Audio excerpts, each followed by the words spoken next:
Hey guys, welcome to Horology Biology. Today on the video I am going to be stripping down a Grand Seiko, reference number 6146-8000. This watch dates from 1969. It is a crosshead dial. It looks super nice, I might add, but it needs some attention. Guy I know sent it in. He wants it cleaning, he wants it bringing up to speed, so that's exactly what we are going to do. I'm going to strip this watch down, run it through the cleaning machine, and I'm going to rebuild it.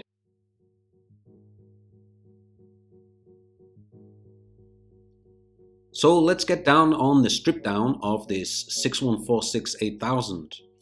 As I mentioned guys, this watch, according to the serial number, is dating to 1969. And the condition of it's not too bad. Now the guy that I know who owns this, he's obviously tried to take care of it. And also he was very clear in regards to the case back. He said, whatever you do not put that case back in the ultrasonic cleaner, because the little goldy plate that's on there, it could actually come off. So obviously that's something that I didn't do, but it was actually quite a nice movement to work on. It's the first time that I've actually worked on one, never done it before. It's an automatic obviously, and it is a high beat, so this is running at 36,000 beats per hour, which is crazy when you think about it. So I think that's 10 beats per second, which is wow. When you really think about it, that is quick. And you can actually see it there running. You see how fast the escape wheel is actually moving. It's crazy. So what I need to do is I need to remove the watch obviously from the case. I've removed the gasket from the back, which had a split in it, so that actually came off nice and easy. I've pulled out the crown, and I've taken the watch out of the case, and now I can remove the hands with my Presto tools. Actually a new set of Bergeon ones, because my last ones broke. Not fresh and not cool. I was not happy about that because they were damn expensive and I had to buy a new pair. But it is what it is at the end of the day. So once the hands are removed, I can put those to one side, and then I remove the dial feed screws on the side. Now these are a little bit different to what I've been used to on other models, and I actually must admit I prefer these ones because the dial feed, they actually kind of hug around the side of the case, sorry, the movement, and they're not actually in it, if you know what I mean, and the screws just nip up against it. So if I'm honest, I actually found these nicer than some of the other models that I've worked on, especially like Enicus for example. So the dial's off, and as you can see, it is super nice looking. Very nice. It has like a funny plastic ring that lives underneath it, which obviously raises it above the date wheels and the day wheel. So it's obviously to when you're using it, it's meaning that it's not touching it. So it's a nice touch. So I can take the balance off. Obviously with it being a high beat, that means that that spring is a lot smaller, and I like it when things are a lot smaller because it's not as springy. I think that's the best way to say it for you guys. It's not as springy, so it doesn't drop as low. So when you're actually moving the hairspring around, I find that they're a lot more easier to handle than some of the older vintage models. So I'm just removing the automatic works, and again, this was another thing that I've not worked on before, as I've mentioned, and I really like the automatic works. I really do. And why? Because it's so simple. It's so simple and it works. There are hardly any parts to it at all, as you will see later on in the video. So also now I am basically removing any tension that's in the watch by just pushing the click out of the way. Another thing with this watch as well, which is great, there's no click spring. The click is a spring in its own right, which is great. Seriously, I am really enjoying this movement. So the automatic works, it's just held up together by this one plate with two screws, and then underneath, as far as I can see, you have a automatic wheel, which is basically charging the watch in both directions. And then it's I don't exactly know what it is, how I could describe it. I'm sure it has a proper name for it, but these little arms, they grip onto the teeth on the side and charge it both ways when the rotor is basically spinning. It's really simple and it works really well, and it's also a doddle to put together, so that's definitely something great in my book. Oh, quick message from this guy. If you're enjoying this super fresh, super nice video, I know I am, then please hit a like on this and feel free to drop a comment below. You can also subscribe to the Horology Biology channel. Make sure to check the bell icon if you do. This way you'll be notified when all the next super fresh, super nice HB goodness will be available. So off comes the pallet bridge held in with 2 screws, and then I can remove the pallet forks as well.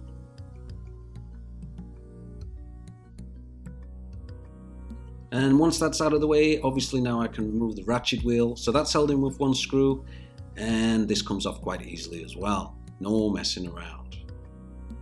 Super fresh and super nice, of course. Then I can remove the click, or the click spring, like a combination of the two. It's completely brilliant. I'm really blown away by this movement. Like I said, first time I've worked on it, and I have thoroughly enjoyed it, guys. It has been fun, which is nice. And it also makes a change from working on an Eniker, so that's also a win in my book. So removing the trainer wheels bridge, and this one caused me a question, which I was a little bit surprised at. So I don't know if I'm 100% right with this, so maybe you guys can let me know, but that crown wheel is fixed. As far as I can see, it's actually riveted onto the bridge, and it's not something that you can remove. So I was a little bit surprised by that, unless I've not looked into it right or what. I was, like I said, a bit surprised, and I'm curious how that works. If, for example, you have like a damaged tooth on the crown wheel, etc. But I couldn't work out how to remove it, so I obviously left it on. It was getting cleaned anyway, so it was no big deal. So removing the wheels, and that's the escape wheel getting taken out. I've already removed the rest, as you can see. And then this also was a challenge, removing the barrel with the mainspring inside. Just to touch on that, this is something that I already spoke about with the guy that I know owns this watch, and it was a conversation we had about, do we open up the barrel or not, because it does clearly say do not open. Now, I researched into this, and even though it says do not open, it is something that you can open completely in a normal way and remove the spring, clean it, remove the arbor, etc., and build it back together, and it's no problem. The risk is, if there is a big problem with the spring, or you create a problem with the spring, these springs are really hard to get hold of. I have read that you can use a 6139 spring, but you will need to use it with the barrel. So long story short, we basically said, look, we'll build it back up without removing the spring from the barrel. And if it's really, really bad, then we will have to open it, and then we'll have to cross that bridge when we come to it. So the movement's flipped over now onto the dial side, and I'm just removing this bridge which has held the day disc down. Day disc was held together, as you saw, with that little clasp. It's like a little bronze clasp that you just have to push out of the way. Friction fit. And then I can break down and remove the hour wheel. And also, this is another thing, I really like this date setting lever. A spring and the lever combined in one part. Absolutely brilliant. So just removing the date disc. Using plastic tweezers, of course, for something like this, because you don't want to add any scratches or damage to it. Also removing the date changing wheels.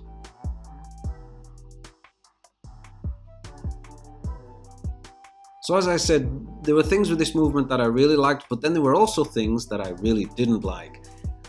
The keyless works, for example. I found the keyless works a little bit strange, that there's like unnecessary parts, so to speak. And the only thing that I can assume with this is, as they were making this, they were realizing that there was some kind of problems. So they added other little fixes to it, like band-aids, so to speak. Like that little plate that I just removed, to me, it doesn't feel like that's something that should have been there originally, and it's like it's something they've modified moving forward. Because it does seem like a little bit of a bodge fix, so to speak. And the other thing as well that I really didn't enjoy with this watch, because it's Seiko, it uses what they call, I think it's their DiaShock system. and I do find those a little bit more of a pain in the ass to fit than the normal Swiss Incablock systems. But we will see that obviously when I rebuild the watch. So out comes the yoke, and the yoke spring and the keyless works are all out as well.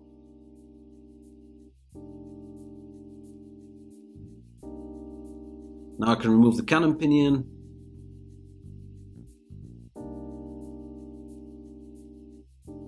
And then I just pop and free the center wheel. Plop, there it goes.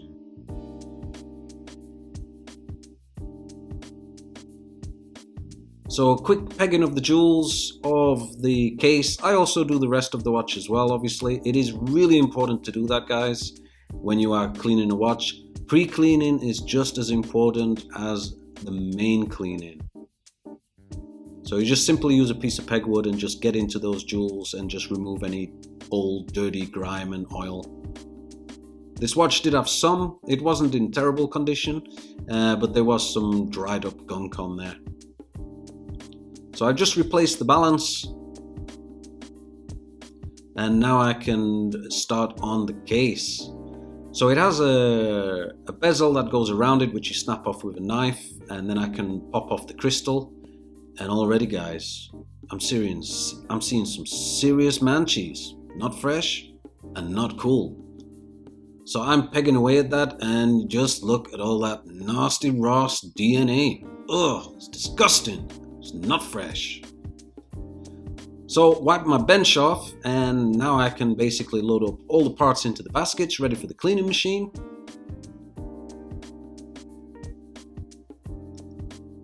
Pop in the case into the ultrasonic cleaner,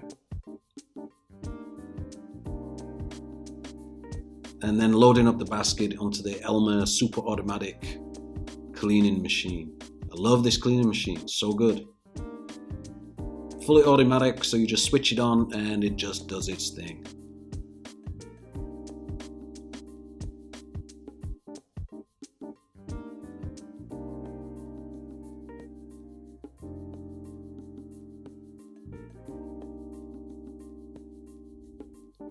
So it's the second day, and now I'm going to basically rebuild the watch. And this is what I was just touching on, this Diashock settings. So it's like a little Incablock setting for a shock absorber on top of the capstones, and the whole thing actually comes out. And I did find them a little bit fiddly to put them back, so I've obviously edited the footage, otherwise we would have been there for a lot longer than what we should have been. I also remove the capstones, separate them, and then I use some fix-a-drop so that the oil doesn't run around. I oil up the capstones and then I just pop it back in. And then of course I have to fit those Diashocks. So I found that I needed to use like a bit of an old oiler and also the tweezers to fit it into the hole and then twist it around in place. They were a little bit fiddly, and on top of that, there were also two on top of the escape wheel as well, but they were different. They were not the Diashock ones. So obviously I had to remove those as well, and all them. So it actually took quite a long time for something that relatively shouldn't take that long. So I'm using some 1300 on the jewel for the center wheel and also for where the mainspring will go, or the mainspring barrel, and I'm gonna just pop those in place.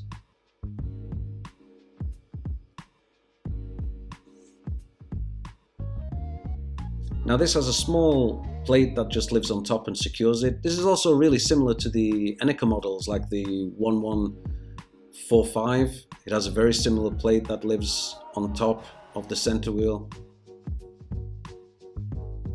and this is just held in with one screw.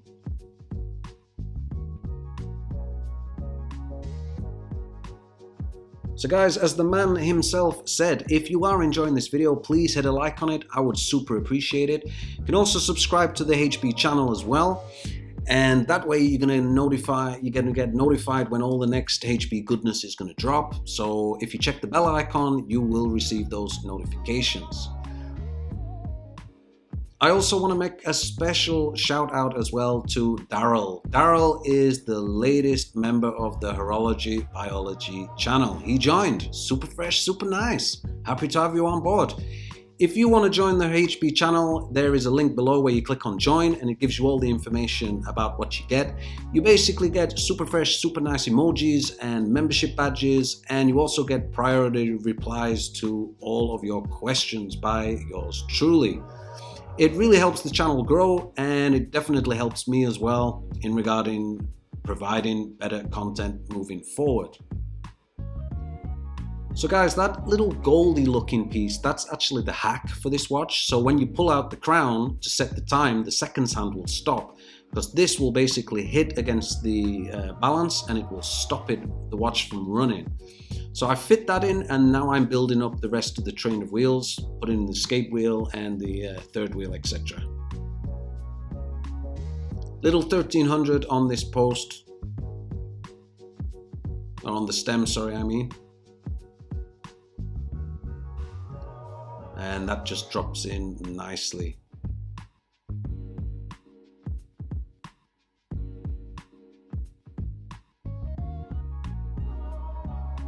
And then of course I can pop on this train of wheel bridge / barrel bridge, because it literally covers the whole. It's like two bridges in one.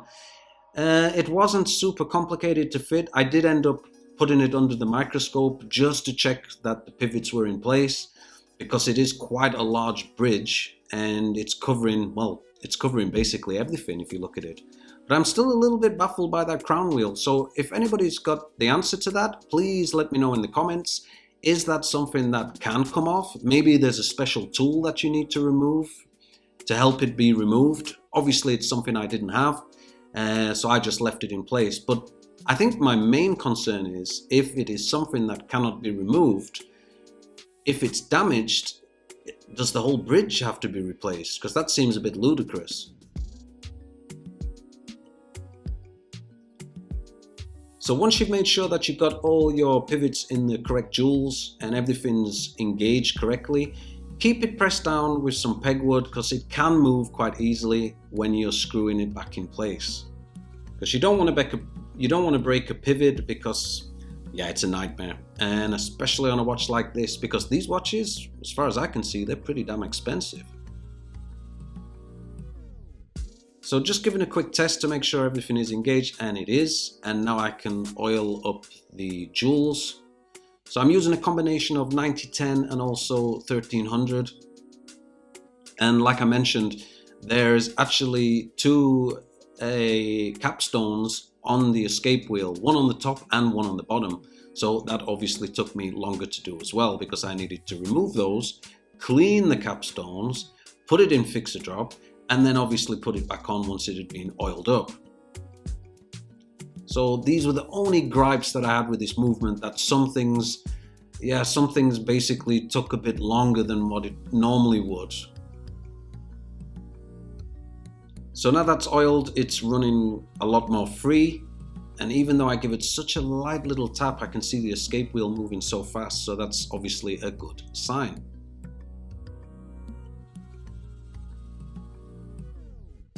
So a little grease on the posts where the cannon pinion is going to go.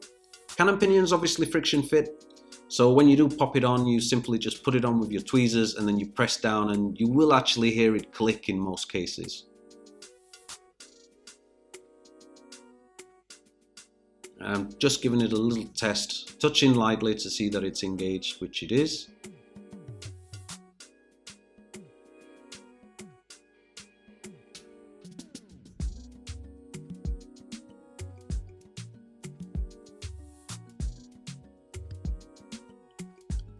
And now I can move on to the keyless works. So I've greased up the winding pinion, and also I will add the sliding pinion as well. And I need to make sure as well with the sliding pinion, remember the hack that I was talking about? You can see it there, I'm just moving it with the tweezers. I need to make sure that that sits under the underside of the sliding pinion and that that's engaged correctly. Otherwise, when I pull out the crown, it won't stop the watch. I'm also adding a little bit of grease on top of the sliding pinion as well, so that when I add the yoke, it also has some lubrication on top of it. So in goes the crown with the winding stem as well. That just helps everything stay in place as I continue building it up.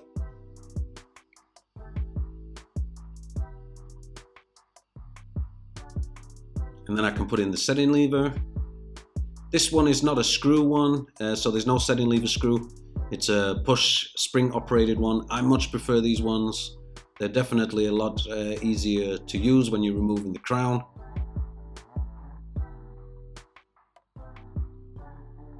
$1,300 on the posts. Always important to add lubrication, guys. You don't need a lot. A little will go a long way. And the other thing as well, what I found with this watch is virtually everything is jeweled. It's crazy, but it's really good, obviously, at the same time. But like virtually everything is jeweled. Like even the minute wheel that I've just added, it's jeweled. Like the post is jeweled. The mainspring barrel, where it lives, that's jeweled as well. It's awesome. Really, really lovely movement.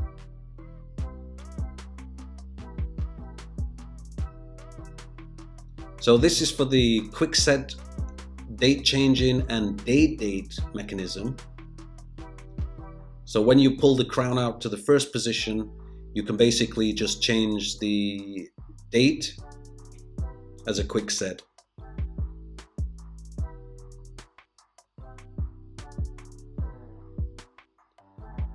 So I just lubricated the setting lever spring with some grease. And I'm just adding that in place now. Held down with 2 screws.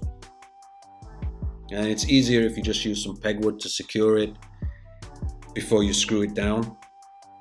And then just make sure it's engaged on the setting lever as well.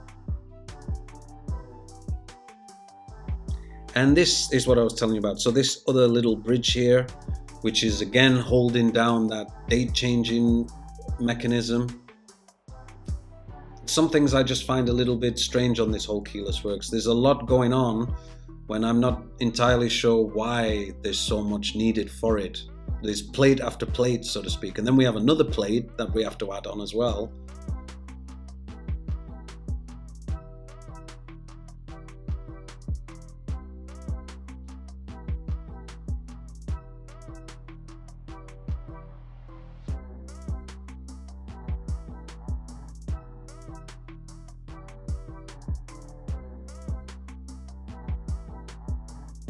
Just checking sure that the mechanism is all engaged correctly, so I'm just pulling out the crown a few times and I can see that it is. And once that's all finished, clean up your mess area. If you've added a little bit too much grease, you can do that with some Rodico. It will just pick that up nice and easy. So I'm just wiping off everything and making sure it's all sorted out. So flip the movement back over and I'm just adding the ratchet wheel. And that's just held in with 1 screw.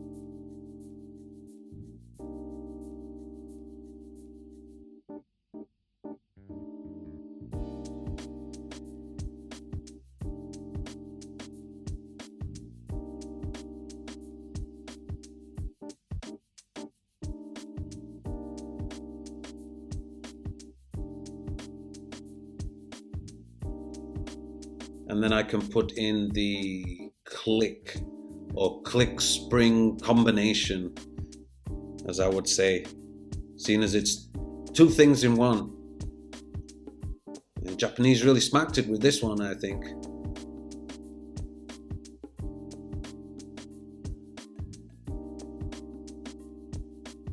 It feels quite delicate, but I mean, it's not something that's, I don't think it's something that's going to really break, because it's not like it's under a massive amount of tension, but it is something that you obviously need to be careful with.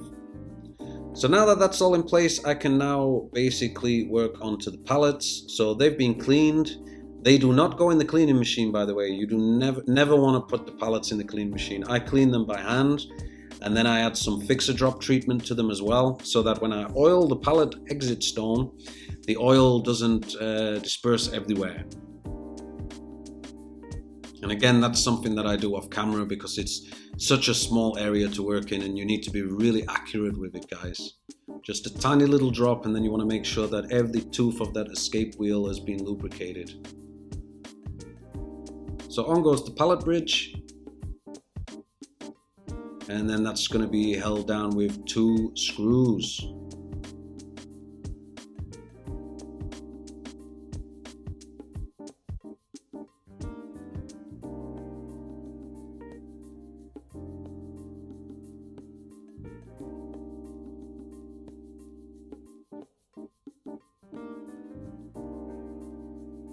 Give the watch a few winds,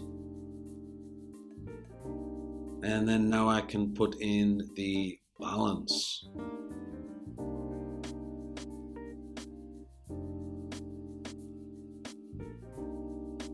So just give it a little nudge of adjustment, make sure that it's all seated correctly, and then the watch will fire up. There it goes, it dropped. And you can see, like I said, how fast that escape wheel is moving, because with it being a high beat watch, 36,000 beats an hour is pretty damn impressive.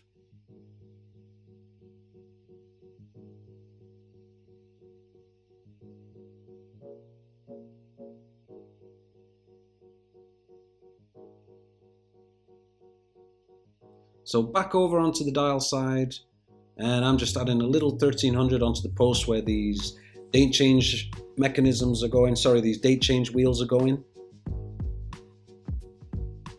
There's like a main one, and then there's a small intermediate one. And then these are all linked to the crown wheel, so that when the watch is turning, it's also going to set that date change after 12 o'clock at night.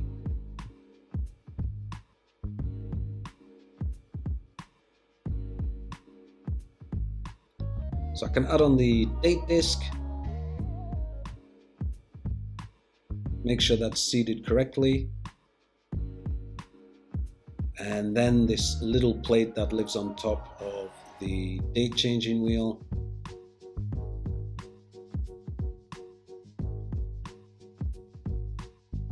$1,300 to the post where the date change lever is. And again, like I said, it's like a combination of a spring and a lever in one, which I really like, because it was very simple to fit. I must admit, on some of the Enikers, it can be a pain, like, because they're so small, the springs. You have to hold everything in place, and then sometimes it's like you want a third arm to help get the spring on. But this was so straightforward and simple.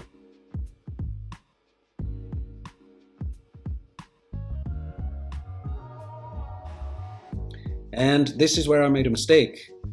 I should have put on the crown wheel before, so I've had to remove that plate, then I can put the crown wheel on, and then I put the plate on again. So I thought I'd show you guys that it's not always smooth. Sometimes it's not as fresh as you want it to be.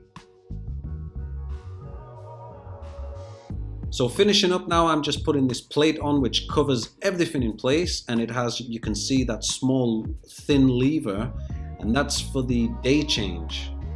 To make sure that that disc is sit correctly, you need to engage that lever as well.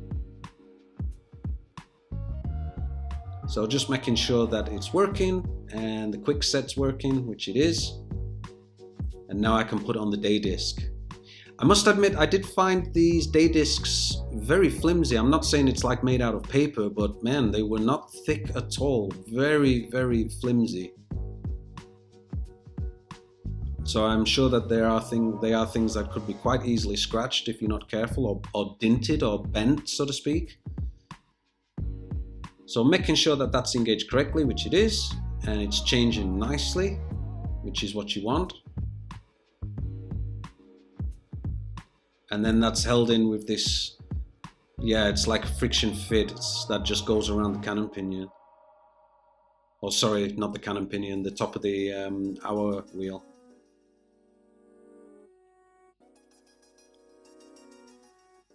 So I've put that plastic plate on, and now I can fit the dial, and it's a really nice dial, guys, really nice condition. I love it that it's got the crosshair as well, which makes a nice difference. Nice sunburst pattern to it. You got the high beat on the dial, you got the crosshair Super fresh, super nice. So before I case up the watch, I also want to give the dial and the hands a quick buffing. I have this special tool from Bergeon, which is like a leather chamois, but on a pen, so to speak. And you can really buff up those hour markers and the hands as well to bring them up to a nice shine. So I give them all a good going over with that before I basically case up the watch and obviously put the hands back on. It can make a big difference. And it's not a very expensive tool.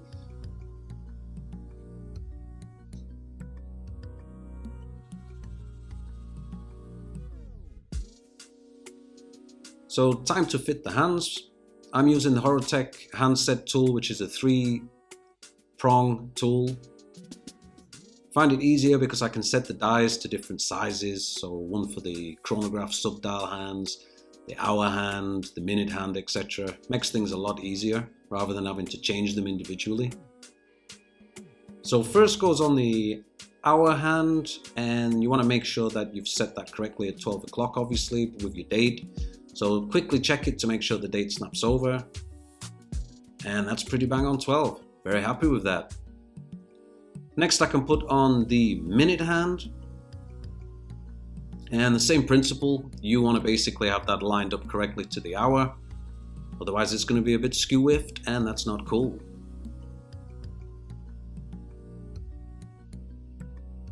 So these are all friction fit, and as long as you do it right, you won't have a problem. You just want to basically make sure that they're not touching. If they touch, they will stop that watch, and that's not a good thing. Because obviously you're going to think, oh, what's going on? Is there a problem with the watch? And it's actually something so simple by the hands touching each other. So always check as you're going along doing this that each hand is not touching, and also check it from multiple positions of the watch as well. So different time settings, I mean. I am very happy with that date change, just around 12 o'clock, super nice. So adding a new gasket to the case back. You can get some gasket grease in these little pre-lubricated pots. It makes things easy. You just put it in and then you give it a few turns and it'll lubricate your gasket, super nice. And then you can put that onto your case back.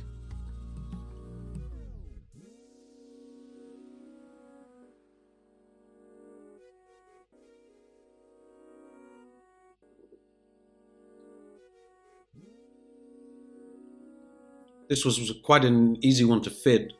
The ones that go inside the back of the case can be a little bit more problematic because they like to jump out a lot. But with ones that actually go on a case back, it's basically hugging around it, so it's not difficult to fit. Now, I did get given a replacement crystal for this watch, which didn't fit. And when I spoke with the guy that I know, he said, oh yeah, it's an aftermarket one. He says, and I suppose that's the problem with aftermarket. So let's stick with originality and let's basically restore this crystal. I've also done a video on restoring these crystals if people want to know how to do it. I use different grades of sandpaper. I start with a 360 and then I work my way up to around a 1200, and then I finish off with some polywatch cream to really buff this up. And you can get rid of all those deep scratches and you can make it look like new. As long as the crystal is not cracked, there should be no real reason why you won't make it look really good. And as you can see, guys, I am happy with the end results. Super nice looking crystal for a very nice watch indeed. So before I set the crystal, obviously I want to clean off any dust off of there with my blower, and then I can apply this to the case. Fits in very easily because obviously it has this bezel that goes around it as well, which actually adds extra tension to this crystal and holds it in place nice and firm. But for that, obviously I will need a crystal press. I have two crystal presses. I have this cheap one which is used for these kind of jobs, and then I have a Robo one which is more for the plexiglass vintage style. So now I can build up this automatic works. I'm adding in some 1300 here to this jeweled post. Sorry, the post is not jeweled, but the actual part is jeweled on the inside of it. And like I said, the first time I've worked on this, and I'm really happy with the simplicity of it because it was so easy to build it. Not like an Eneco 165. Oh man, they can be a real pain in the ass.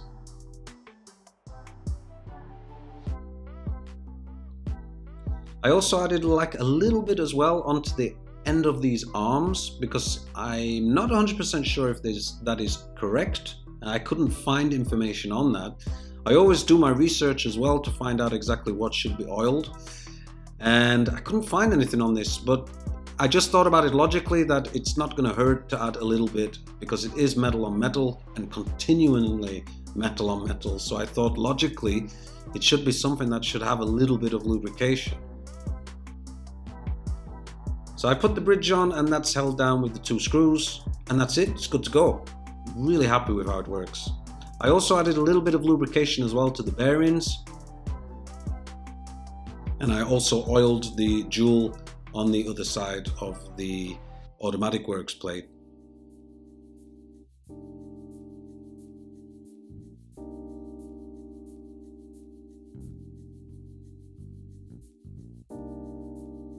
So just making sure that everything's fit and it is engaging.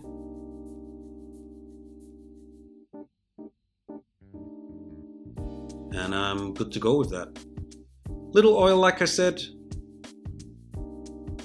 9010 is being used on this jewel,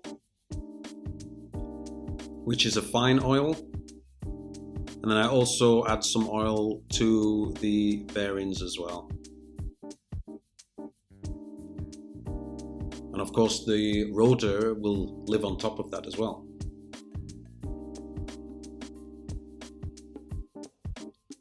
And again, this was also something that was relatively straightforward to fit on top. Held in with 3 screws and it snapped into place quite easily. I also did it exactly the same as like I use on some of the Eneco models.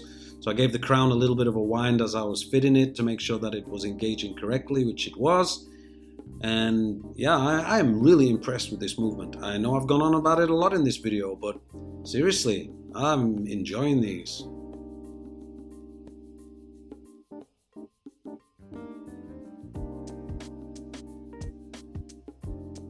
So we just pop on the 3 screws and we're getting so close to the end of this now.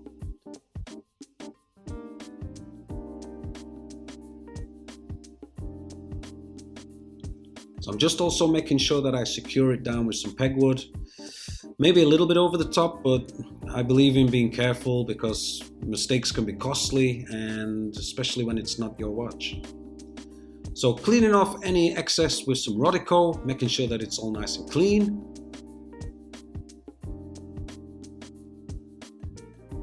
Then I can take out the winding stem. I also grease the winding stem as well before I put it back in. And now I can case up the watch.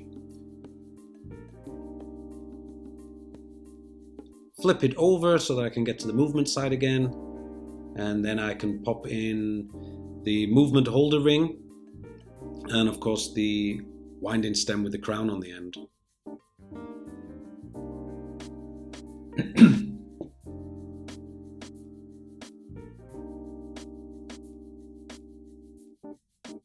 So it's quite a thin movement holder.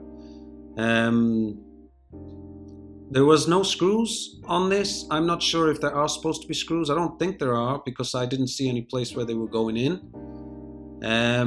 But the case obviously snugs everything together, so I'm assuming that that's how it keeps it secure.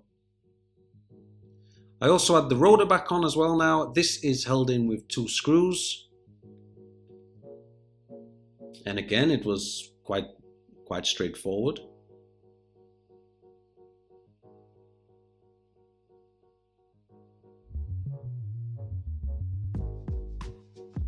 And now I can pop on the case back. So the last thing that I need to do obviously is just check the timing of the watch. So the only thing that we need to do now is obviously check the timing of the watch. So remember, the mainspring was not cleaned and it was not changed, and this is obviously a concern, mainly because from what I see is these Seiko springs are really hard to get hold of, and my concern is obviously the amplitude. Another thing to touch on, which you will see here, is I also changed the lift angle to the correct timing of what this one should be at 54.5. A lot of people don't do this and then they're not going to get a super accurate reading, and this is something that I definitely recommend that you do. Check your lift angles, guys, it's important. Now the amplitude of this watch came over into around the 220 degrees region, which I would have liked it to have been better, but I obviously know why it's not. And after speaking with the guy that I know owns this, he basically made the decision to leave it as it is. Testing the watch today, I actually did see that it came up into around the 240 region, which is more acceptable. And given that we could get it up to the 300s, it could do better, but yeah, it is what it is. We're going to leave it on this one. So there we have it, guys, the Grand Seiko reference number 6146.8000. If you like this video, please hit a like on it, and of course feel free to subscribe to the HP channel, and then you're going to be notified when all the next stuff drops. Okay guys, until next time.